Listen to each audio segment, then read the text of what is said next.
Now, clashes between Rohingya Muslims and ethnic Rakhine Buddhists last year left nearly 250 people dead, while another 140,000 have been forced to flee their homes, ending up in camps across Rakhine State. Now, the Rohingya, who are not considered citizens, are the most vulnerable, but they aren't the only ones suffering, as our Indochina Bureau Chief Anasuya Sanyal explains in this exclusive report. Myanmar's Border Affairs Minister once described Sittwe in Rakhine State as a place where lines can't be crossed. This city of about 200,000 is a patchwork of divided communities along religious lines, separated by checkpoints and razor wire. And students at Sittwe University must cross those lines every day. The mostly Buddhist student body passes through camps of displaced people, mostly Muslims, to attend school. Some have described the situation here as a form of apartheid. Most of the incidents of religious violence have occurred here in Rakhine State, where according to the UN, over 80,000 Rohingya Muslims currently reside. They aren't the only community affected, of course. Over 200 people have been killed and over 150,000 displaced across the country due to this problem over the past few years.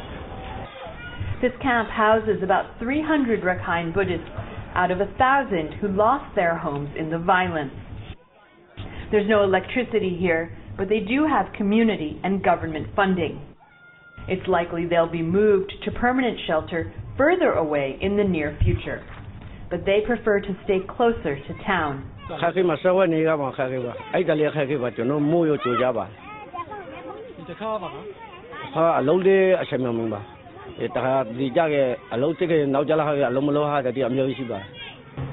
Aung Win is a Rohingya man living in a community that includes non-Rohingya Muslims as well. Because he talks to foreigners about the situation here, he's not permitted to leave to see his elderly parents, wife and children who live just a kilometer away. I think, government has no intention about to solve this problem. So I think government will take this problem till 2015 election. Maybe during this period they will not settle this problem, and then they will keep these Rohingya people separate from the downtown Sittwe. They are, segregating, and then they are proceeding their activity of the ethnic cleaning. So I can say that this is one kind of the ethnic cleansing. Human Rights Watch has described the Rohingya situation as ethnic cleansing, especially given the poor sanitary conditions for pregnant women in the camps, along with a two-child limit only for Rohingya families. Myanmar's President Thein Sein has called this a quote-unquote smear campaign and threatened zero tolerance for those who foment ethnic hatred. But for now, the government's policy of forced segregation continues. By far the most isolated and squalid camp is on Chidnipin Island in the Bay of Bengal, about an hour speedboat ride away from Sittwe. Here, Rohingya women cook over open fires under flimsy tarps, while security forces watch the camp from above. There is no school and no medical care. Some men were willing to speak to Channel News Asia, despite the risk to their own security. They claim this thatched pavilion is used as an open-air jail.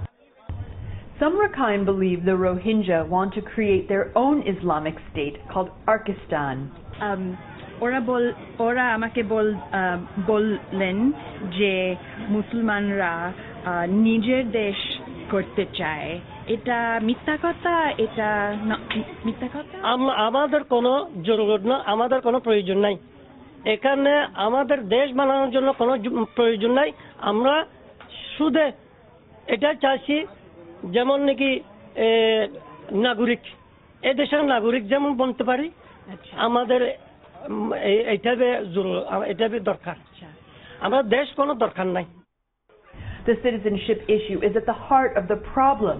There is no clear or easy path for the Rohingya to become citizens under Myanmar's law.